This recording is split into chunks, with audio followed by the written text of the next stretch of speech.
ఇది ఇట్లా ఉంటే నిన్న హైకోర్టు గట్టిగానే అరుచుకుంది. మనం ఇదివరకే చెప్పినాం. అరే పిల్లలకు సంబంధించి కనీసం వాళ్ళకు అలా ఫుడ్కు సంబంధించి వాళ్ళు తింటే వాళ్ళకు కడుపు నొప్పి లేచి బాగా అసలు వాంతులు విరేచనాలతోటి వాళ్ళు అస్తవ్యస్తమైతే ఎవడరా నాయన ఎవడు అట్లా ఈ లంగ కథలు పడుతుంది ఎవడు? ఎందుకంటే ఒక్కడే స్కూల్లో 3 సార్లు మళ్ళీ రిపీట్ అవుతుందంటే మీరు పీకుతున్నారా ఏమన్నా? ఆ కలెక్టర్ పోయేసి ఇది కాదు అది లంగ కథలు బంద్ చేయరు. నేనేమంటున్నంటే పిల్లలకు సంబంధించి నువ్వు కనీసం ఇప్పుడు అది జరిగిన వెంటనే 3 సార్లు ఎట్లా జరుగుతుంది?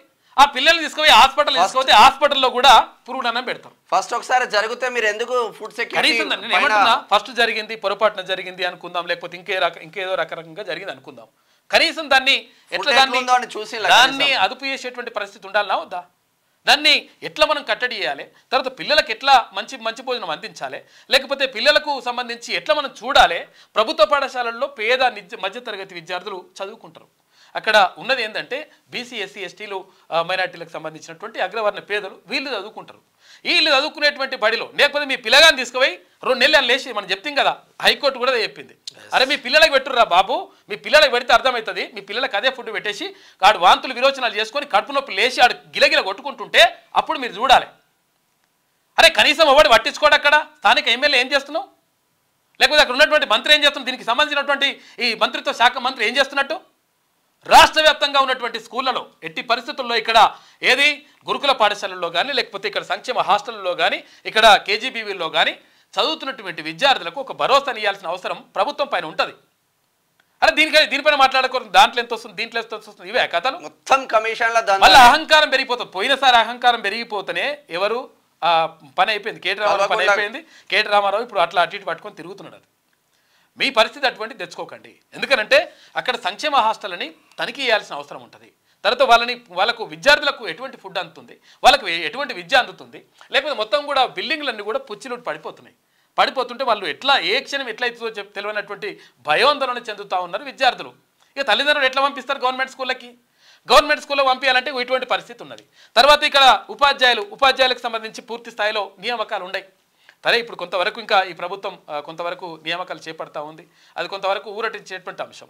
ఏది ఏమైనప్పటికీ అవస్థాపన సౌకర్యాలు, వాళ్ళకు కావాల్సినటువంటి బెంచీలు కానీ వాళ్ళకు కావాల్సినటువంటి బిల్డింగ్స్ అంటే వారిని సరి చేయడం కానీ లేకపోతే వాళ్ళకు ఉన్నటువంటి పరిస్థితి బాత్రూమ్లు ఏర్పాటు చేయడం కానీ కనీసం మూత్రం పోవడానికి అరే ఉచ్చవేయడానికి కూడా తవ్వలేకపోతే ఏం లాభం?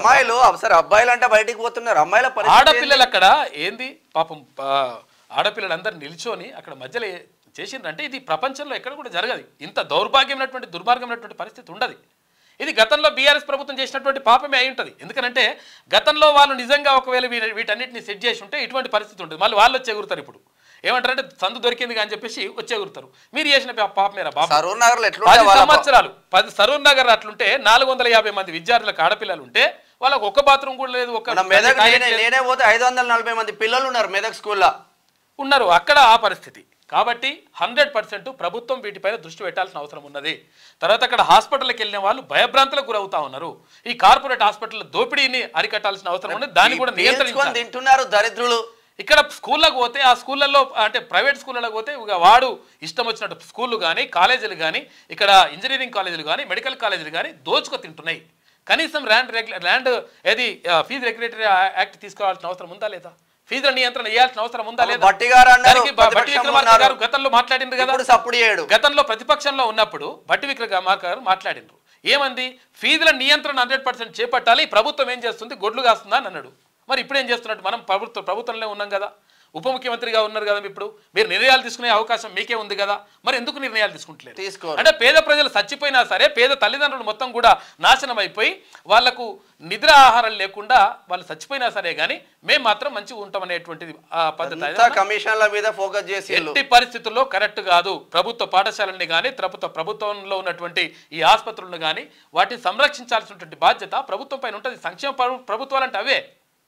ఇక్కడ ఇథనాల్ ఫ్యాక్టరీలు పిథనాల్ ఫ్యాక్టరీలు తర్వాత ఫార్మా ఇండస్ట్రీలు పీకేస్తాం ఏకేస్తాం ఇవన్నీ బంద్ చేయరు మొత్తం.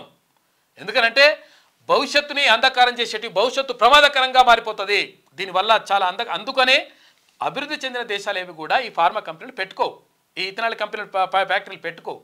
వీళ్ళు ఏంటంటే వీళ్ళు పైసలు కమాయిస్తేందుకు ఇష్టం సో వచ్చి నువ్వు ఇంకా ఉన్నాయి సరిపోకుండా ఇంకా కమాయిస్తందుకు ఇవన్నీ లంగ కథలని బంద్ చేస్తే మంచిగా ఉంటుంది. క్యూ న్యూస్ ఛానల్లో పనిచేయటకు అనుభవం గల సీనియర్ వీడియో ఎడిటర్స్ కావాలను సంప్రదించవలసిన నెంబర్ 8688926084. qnewsads@gmail.com ను సంప్రదించండి. లైక్ చేయండి.